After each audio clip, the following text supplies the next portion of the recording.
প্রিয় ছাত্রছাত্রীরা, আজকে আমি তোমাদেরকে এই ভিডিওর মাধ্যমে মাধ্যমিক 2025 সালের পরীক্ষার জন্য এবিটিআই টেস্ট পেপারে যে সমস্ত প্রশ্নগুলো দেওয়া হয়েছে মাধ্যমিকের ভূগোলের পেজ নম্বর 661-তে, সেখানে বিভাগ ক, খ এবং গ যে সমস্ত প্রশ্নগুলো আছে এমসিকিউ এক্সকিউ টাইপের প্রশ্ন, অর্থাৎ 1 নম্বর এবং 2 নম্বর প্রশ্ন মানে যে সমস্ত প্রশ্নগুলো আছে এই বিভাগ ক, খ এবং গ এর মধ্যে সমস্ত প্রশ্নের উত্তর আমরা আলোচনা করবো আজকে এই ভিডিওর মাধ্যমে। ভিডিওটা শুরু থেকে শেষ অবধি অবশ্যই তোমরা দেখবে এবং চ্যানেল নতুন থাকলে অবশ্যই তোমরা চ্যানেলটাকে সাবস্ক্রাইব করে রাখবে পরবর্তী পেজগুলোর প্রশ্ন উত্তর পাওয়ার জন্য। এবং এর আগের যে পেজগুলো ছিল সেগুলোর প্রশ্ন উত্তর আমরা আলোচনা করে দিয়েছি, তোমরা প্লে লিস্ট থেকে পেয়ে যাবে, অবশ্যই সেই প্রশ্ন উত্তরগুলো দেখে নেবে। আর এই প্রশ্ন উত্তর পিডিএফ তোমরা পরবর্তীতে আমাদের টেলিগ্রাম চ্যানেল থেকে পেয়ে যাবে, অবশ্যই তোমরা টেলিগ্রামে যুক্ত হয়ে যাবে, তাহলে সেই পিডিএফগুলো তোমরা সেখান থেকে পেয়ে যাবে। তাহলে দেখো এখানে বিভাগ ক এর মধ্যে যে প্রশ্নগুলো আছে দেখো, বিকল্পগুলির থেকে সঠিক উত্তরটি নির্বাচন করে লেখো। প্রথম প্রশ্ন, অবরোহণের অপর নাম। অবরোহণের অপর নাম কি? সেটা হচ্ছে অগ্নিভবন। এরপরের প্রশ্ন দেখো, বলা হয়েছে ভার্ব সঞ্চিত হয় কেটল হ্রদের নিচে। নেক্সট প্রশ্ন, বায়ুমণ্ডলের 90% জলীয় বাষ্প অবস্থান করে ভূপৃষ্ঠের উপরে। ভূপৃষ্ঠের উপরে এটা হবে 6 কিমি, অর্থাৎ অপশান 6 কিমির মধ্যে অপশান খ। এরপরে 1.4 দাগের প্রশ্ন কি বলা হয়েছে দেখো, সেখানে বলা হয়েছে আবহাওয়া মানচিত্রে মেঘাচ্ছন্নতা দেখানো হয়, এটা হবে অক্টাসে। এরপরে প্রশ্ন, ভারতের উত্তর পশ্চিমে প্রবাহিত লুবায়ু ভূপৃষ্ঠের সমান্তরালে তাপের সঞ্চালন ঘটায়, এই লুবায়ু হলো, এখানে হবে অ্যাডভেকশন পদ্ধতির উদাহরণ। এরপরে প্রশ্ন, মরা সময় চন্দ্র ও সূর্য পৃথিবীর সাপেক্ষে নিম্নলিখিত কোণে অবস্থান করে, এটা হবে 90 ডিগ্রি, অপশান ক। এরপরে যে প্রশ্নটা আছে সেটা বলা হয়েছে দেখো, ইউট্রোফিকেশনের ফলে নষ্ট হয়, সেটা হবে জলাভূমি, অপশান খ। এরপরে 1.8 দাগে বলা হচ্ছে হিমাদ্রি একটি তির্যকচ্যুত স্তূপ পর্বত। এরপরে প্রশ্ন দেখা হচ্ছে দেখো 1.9, গঙ্গার ডান তীরের উপনদী হলো কি? সোন, অপশান গ। এরপরে প্রশ্ন আছে, বড়দইছিলা ঝড় দেখা যায়, সেটা হবে অসম, অপশান ঘ। এরপরে 11 দাগের প্রশ্ন বলা হচ্ছে ভারতে প্রথম কাপড় কল স্থাপিত হয় কোথায়? ঘুষুড়িতে, অপশান খ। এরপরে প্রশ্ন 1.12-তে বলা হয়েছে যে সংযোগ ভিত্তিক শিল্পের উদাহরণ হলো মোটর গাড়ি নির্মাণ শিল্প, তাহলে অপশান খ এর উত্তর। এরপরে 1.13-তে কি বলা হয়েছে, ভারতের দীর্ঘতম জাতীয় সড়কটি হলো NH44, অপশান গ। এরপরে প্রশ্ন 1.14, যেটা বলা আছে যে অক্ষাংশ দ্রাঘিমা 15x15, যে 15 মিনিট যে অক্ষাংশ দ্রাঘিমাগত বিস্তারের ভূবৈচিত্র্য সূচক মানচিত্রের সংখ্যাসূচক স্কেল RF, সেটা এখানে RF হলো, এখানে হবে তোমাদের অপশান গ, অর্থাৎ এটা উত্তর হবে। এরপরে দেখো 2 দাগে বিভাগ ক্ষয়ের যে প্রশ্ন আছে, শুদ্ধ অশুদ্ধ নির্ণয় করো, শুদ্ধ হলে পাশে সু এবং অশুদ্ধ হলে পাশে অ লেখো। আমি ঠিক হলে রাইট এখানে দেবো এবং ভুল হলে ক্রস লিখব। তোমরা অবশ্যই পরীক্ষার সময় ঠিক হলে সু এবং ভুল হলে অ লিখবে। নেক্সট দেখো প্রশ্ন বলা আছে প্রথমে, শুদ্ধ অশুদ্ধ নির্ণয়ের মধ্যে সমুদ্রের জলতল হলো ক্ষয়ের শেষ সীমা, এটা তো লিখবে শুদ্ধ, অর্থাৎ এটা ঠিক। এরপরে প্রশ্ন দেখা হচ্ছে দেখো, অক্ষাংশের ভিত্তিতে হিমরেখার উচ্চতা পরিবর্তিত হয়ে থাকে, এটাও এখানে ঠিক বলা হয়েছে। নেক্সট প্রশ্ন, আন্টার্কটিকায় ওজোন গহ্বর সৃষ্টির জন্য দায়ী, এটা হবে শক্তি মেঘ, তাহলে এটাও এখানে তোমাদের শুদ্ধ বলা হয়েছে। নেক্সট প্রশ্ন যেটা দেখা হচ্ছে, ভারতের উত্তরতম স্থানের নাম ইন্দিরা কল, এটাও এখানে ঠিক বলা হয়েছে। নেক্সট প্রশ্ন, মধ্যপ্রদেশে বনভূমির পরিমাণ সবচেয়ে কম, এটা এখানে তোমাদের ভুল বলা হয়েছে। ক্যাডমিয়াম থেকে ইটাই রোগ সৃষ্টি হয়, এটাও ঠিক বলা হয়েছে। নেক্সট প্রশ্ন যেটা দেওয়া হয়েছে সেটা হলো ভূবৈচিত্র্য সূচক মানচিত্রে রেল লাইন বোঝাতে কালো রং ব্যবহার করা হয়, এটা এখানে ঠিক বলা হয়েছে। তাহলে এখানে ঠিক ভুলগুলো আমরা আলোচনা করে নিলাম। এরপরে দেখো উপযুক্ত শব্দবশী শূন্যস্থান পূরণ করো। তো শূন্যস্থানের মধ্যে যেগুলো দেওয়া হয়েছে এখানে দেখো, প্রথম যে শূন্যস্থানটা দেওয়া হয়েছে সেটা এখানে বলা হয়েছে যে ইয়ারদাং ক্ষয় হয়ে তীক্ষ্ণ আকার নিলে তাকে ড্যাশ বলে, তাকে নিডলস বলে, তাকে কি বলা হয়? নিডলস বলা হয়। এরপরের প্রশ্ন, প্রতিটি দ্রাঘিমার সর্বোচ্চ গড় উষ্ণতা বিশিষ্ট স্থানগুলিকে পরপর যুক্ত করে ড্যাশ পাওয়া যায়, তো লিখবে উষ্ণমণ্ডলীয় রেখা।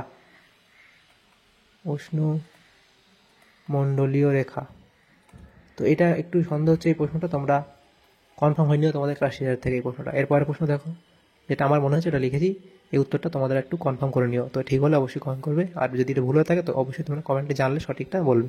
নেক্সট প্রশ্ন দেখো, বলা হচ্ছে প্রতি ঘূর্ণবাতের বাইরে ড্যাশ চাপ বিরাজ করে, এটা হবে নিম্নচাপ বিরাজ করে। নেক্সট প্রশ্ন, উচ্চ অক্ষাংশ থেকে নিম্ন অক্ষাংশের দিকে ড্যাশ স্রোত প্রবাহিত হয়, এটা লিখবে উষ্ণ সমুদ্র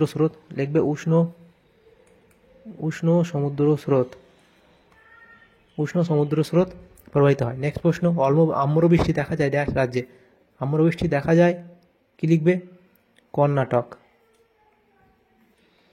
কর্ণাটক রাজ্যে। নেক্সট প্রশ্ন, 2011, আচ্ছা, সেলুলোজ ড্যাশ শিল্পের বর্জ্য, তো লিখবে কাগজ শিল্পের বর্জ্য, লিখবে কাগজ বা কার্পাস বয়ন শিল্প, লিখবে কাগজ বা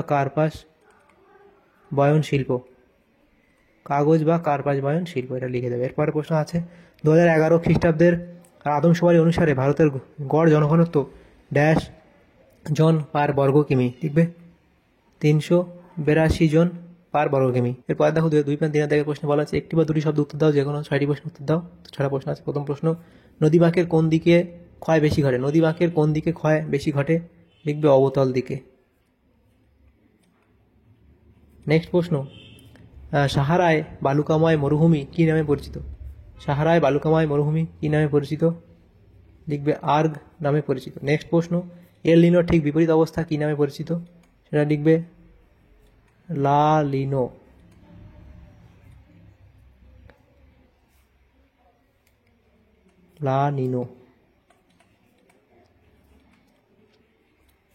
এরপরে দেখো, কাশ্মীর হিমালয়ের প্রধান গিরিপথের নাম কি?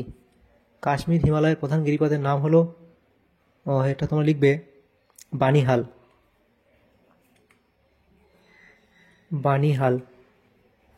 এরপরে দেখো, ভারতের সর্বাধিক বন্য প্রধান অঞ্চলের নাম লেখো। সেটা লিখবে, সর্বাধিক বন্য প্রধান অঞ্চল হচ্ছে ভারতের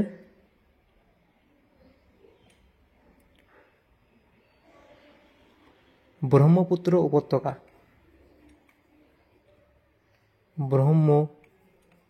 ব্রহ্মপুত্র উপত্যকা।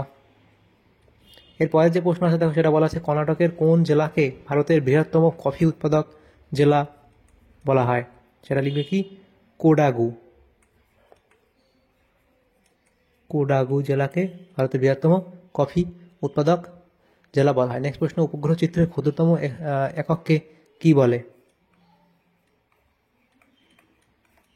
পিক্সেল। এরপরের প্রশ্ন, ভারতের সিলিকন ভ্যালি কোন শহরকে বলা হয়? সেটা লিখবে বেঙ্গালুরু। তাহলে এই প্রশ্নগুলো হয়ে গেল। এরপরে যে প্রশ্নগুলো আছে দেখো, সেটা বাম দিকের সঙ্গে ডান দিক মেলাতে দেওয়া হয়েছে। এখানে বাম দিক যেটা দেওয়া হয়েছে দেখো, নামচা বারোয়া, এখানে বলা আছে নামচা বারোয়া, সেটা তোমাদের মিলবে। এখানে পূর্ব হিমালয়ের শৃঙ্গ। মাজুলি সেটা হবে ব্রহ্মপুত্র। মরুস্থলী সেটা লিখবে রাজস্থান। আর পারাদ্বীপ সেটা লিখবে ওড়িশা। এভাবে তোমরা বাম দিক ডান দিক মিলিয়ে নেবে। এরপরে যে প্রশ্নগুলো আছে দেখো, বিভাগ গ, এখানে নিচের প্রশ্নের সঙ্গে উত্তর দাও। বিকল্প প্রশ্নগুলি লক্ষণীয়। 6টা প্রশ্ন আছে, 12 নম্বর দেওয়া আছে। প্রত্যেকটা প্রশ্ন 2 নম্বর করা আছে। এই প্রশ্নের পেয়ে যাবে তোমরা পিডিএফ। এই প্রশ্ন উত্তরগুলো নেক্সট পেজে আলোচনা করবে এবং সেই পিডিএফ তোমরা পরবর্তীতে আমাদের টেলিগ্রাম চ্যানেল থেকে পেয়ে যাবে। প্রথম যে প্রশ্ন আছে, ধারণা অবয়িকা কি? ধারণা অবয়িকার সংজ্ঞা লিখবে এবং কয়েকটা বৈশিষ্ট্য দেবে, 1, 2, 3টে বৈশিষ্ট্য আছে, লিখে দেবে। এরপরে তির্যক বালিয়াড়ি কি? তির্যক বালিয়াড়ি বা অনুপ্রস্থ বালিয়াড়ি কি? কয়েক উদাহরণ দেবে। কালাহারি মরুভূমিতে এরূপ বালিয়াড়ি দেখা যায়। এরপরে ঘূর্ণবাত চক্ষু কি? তার সংজ্ঞা লিখবে, গুরুত্ব লিখে দেবে। বানডাকা কি? বানডাকার সংজ্ঞা এবং সৃষ্টির কারণ লিখবে এবং উদাহরণ তোমরা দেবে। নেক্সট, স্ক্রাবার কি? স্ক্রাবার সম্পর্কে এই অবধি তোমরা লিখে দেবে, তাহলে তোমাদের এই প্রশ্ন উত্তর হয়ে যাবে। এরপরে যে প্রশ্ন আছে দেখো, অথবা এই প্রশ্ন ছিল বর্জ্য ব্যবস্থাপনায় ভরাটকরণ কি, অর্থাৎ ল্যান্ডফিল, তার বিশেষত্ব লিখবে। এই দুটো বিশেষত্ব লিখবে এবং এর পদ্ধতি সেটা লিখবে। নেক্সট প্রশ্ন, ময়দান কি?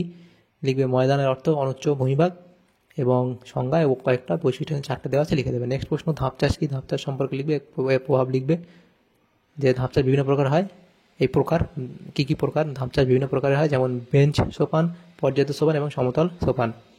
তারপরে প্রশ্ন ছিল জীবিকা সত্তাভিত্তিক কৃষির সংজ্ঞা দাও, এই অবধি তোমরা লিখবে। এরপরে যে প্রশ্নগুলো আছে দেখো, অথবা দিয়েছিল সোনালী চতুর্ভুজ কি? তার সোনালী চতুর্ভুজ কি কাকে বলে এই অবধি লিখবে, এবং দৈর্ঘ্য এবং এর প্রকল্প আর এর গুরুত্ব তোমরা লিখবে এই অবধি। নেক্সট প্রশ্ন, এই গুরুত্ব এতগুলো না লিখলে হয়, 1-2 লিখলেই হবে। এরপরে 3.6 থেকে বলা আছে ভূবৈচিত্র্য মানচিত্রের সংজ্ঞা দাও। তো ভূবৈচিত্র্য মানচিত্রের সংজ্ঞা এখানে লেখা আছে, এটা তোমরা লিখে নিও। অথবা এই প্রশ্ন ছিল সেন্সর কি? সেন্সরের সংজ্ঞা তোমরা এই অবধি লিখবে, তাহলে তোমাদের এই প্রশ্ন উত্তর হয়ে যাবে। তাহলে দেখো, এখানে আমাদের যে সমস্ত প্রশ্ন ছিল 661 নম্বর পেজে জিওগ্রাফির সমস্ত প্রশ্ন উত্তর আলোচনা করলাম। বিভাগ ক খ এবং গ এর মধ্যে যে সমস্ত প্রশ্নগুলো ছিল সেগুলো আলোচনা করলাম আজকে এই ভিডিওর মাধ্যমে। তোমাদের যদি সামান্য উপকার এসে থাকে ভিডিওটা অবশ্যই এটা লাইক করবে আর বেশি বেশি করে বন্ধুদের সাথে শেয়ার করবে। আর পরবর্তী পেজগুলোর প্রশ্ন উত্তর পাওয়ার জন্য অবশ্যই তোমরা আমাদের চ্যানেলটাকে সাবস্ক্রাইব করে রাখবে। Thank you, thanks for watching.